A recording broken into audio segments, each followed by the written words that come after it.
स्वाभाविक है कि जिन लोगों की राजनीतिक पृष्ठभूमि परिवार हित को देश हित के ऊपर रखने की रही हो और जो देश की प्रॉपर्टी और देश की संपत्ति और देश की भूमि को व्यक्तिगत प्रॉपर्टी, व्यक्तिगत संपत्ति और परिवार की जायदाद समझते हो, वो इस प्रकार के कुतर्क करेंगे। आज सवाल 3C का है। C number 1 concealment, C number 2 conspiracy और C नंबर 3 कि किस प्रकार से चालबाजी करते हुए भारत की भूमि, जो भारत का अभिन्न अंग था, जो तमिलनाडु का अभिन्न अंग था, कच्चतीव द्वीप, किस प्रकार से रात के अंधेरे में सौंप दिया गया। और who did it? Congress party. Who hid it? Karunanidhi ji और डीएमके। ये did it and hid it करने वाले लोग अब सवाल का जवाब नहीं दे पा रहे। क्या वो भारत की भूमि नहीं थी?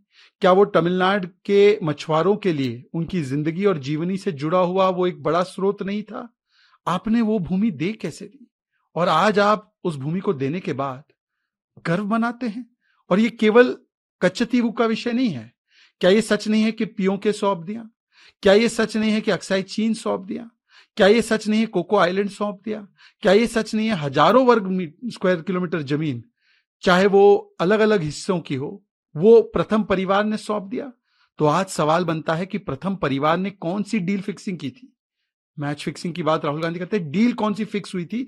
लूट, झूठ, शूट एंड स्कूट। इस पर जब कल भी कोर्ट के द्वारा एक प्रहार पड़ा है और जिस प्रकार से इनके सारे झूठ एक के बाद एक ध्वस्त हुए हैं, ये कहते थे हम कट्टर ईमानदार हैं। कोर्ट ने ना केजरीवाल जी को राहत दी, ना सिसोदिया जी को राहत दी, ना संजय सिंह को, ना विजय नायर को। ये कहते थे चवन्नी नहीं मिली। इन्हीं के वकील ने माना कि चवन्नी नहीं, मनी ट्रेल मिल गई, गोवा में खर्च हो गया। ये कहते थे कि गडकरी जी, जेटली जी करप्ट है, उनके सामने जाकर माफी मांगनी पड़ी। ये कहते थे 800 करोड़ का ऑडियो टेप हमने जमा कर रखा है, पार्टी तोड़ने की साजिश की जा रही है, हमारे पास ऑडियो टेप है, हम बीजेपी को एक्सपोज करेंगे। 1.5 साल से अधिक हो गया, अभी तक वो ऑडियो टेप आया नहीं। ये कहते थे कि हम गुजरात के चुनाव जीतने वाले हैं, आईबी की रिपोर्ट आ चुकी है। ये कहते थे फलाना गिरफ्तार होगा, ढिमकाना गिरफ्तार होगा। कोई बात सच साबित नहीं हुई। अगर राजनीति में सबसे छोटे अवधि में सबसे ज्यादा झूठ बोलने का अगर किसी का वर्ल्ड रिकॉर्ड है तो वो इस पार्टी का है। और सवाल ये पैदा होता है कि जिस प्रकार से कोर्ट राहत नहीं दे रहा, तो क्या कोर्ट विद्वेष की भावना से काम कर रहा है? क्या कोर्ट ने ऑफर दिया है क्या आपको? क्योंकि कोर्ट बेल नहीं देता है या कोर्ट राहत नहीं देता है, तो कोर्ट तो बीजेपी के इशारे पे काम नहीं करता ना। क्या उनका तर्क ये है कि कोर्ट जो है भाजपा के इशारे पे काम करते हुए सभी लोगों को जेल में रख रहा है?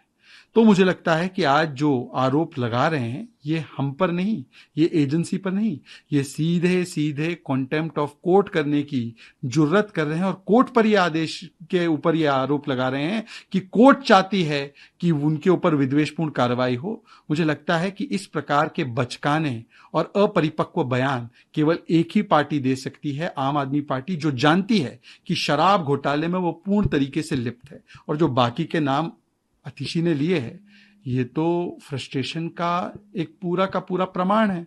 भाई देखिए ना कि केजरीवाल जी ने अपने आप को बचाने के लिए पहले मंत्रियों का नाम ले लिया, फिर उसके बाद कैलाश गहलोत जी ने आतिशी जी का नाम ले लिया, आतिशी जी ने आज और कुछ लोगों का नाम ले लिया।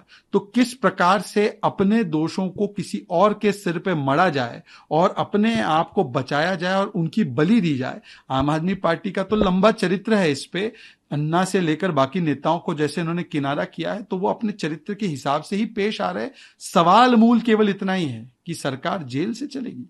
आप तो कहते थे एक्यूजेशन लगने पर इस्तीफा दो, और आज आप सरकार जेल से चलाना चाहते हो। इसका जवाब नहीं है। Party leader Atishi claimed that BJP approached her to join BJP. She also saying that ED will arrest 4 ministers very soon. Your comment, sir? You see, today when loot, jhoot, shoot and scoot has been given yet another karara tamacha by the courts. The courts have denied bail and relief to Arvind Kejriwal, Sanjay Singh, Vijay Nair, Manish Sisodia, Supreme Court to lower court. This party comes out and says it's vendetta politics. Are they implying courts are doing vendetta? Are they implying that the courts are hand in glove with BJP and are orchestrating this? If they have all the evidence in their command, why don't the courts give them relief? More importantly, today, this is the same party which said few months ago, 800 crore rupees have been kept by BJP. They are breaking our party. We have audio tape. We are going to disclose it. Where is that audio tape? This party lied about Jaitley ji, Gadkari ji, had to apologize. This party said IB report has come, we are winning Gujarat elections. This party has said Kattar Imandar for those who have not got relief from court. This party said Chavanni nahi mili. Their own lawyer has said that money trail is there. It has been spent in Goa elections. This party has the track record of making the most number of lies and the most number of untruthful statements in the shortest period of time and doing U-turn on everything. And therefore their credibility is less than the credibility of goods brought from China.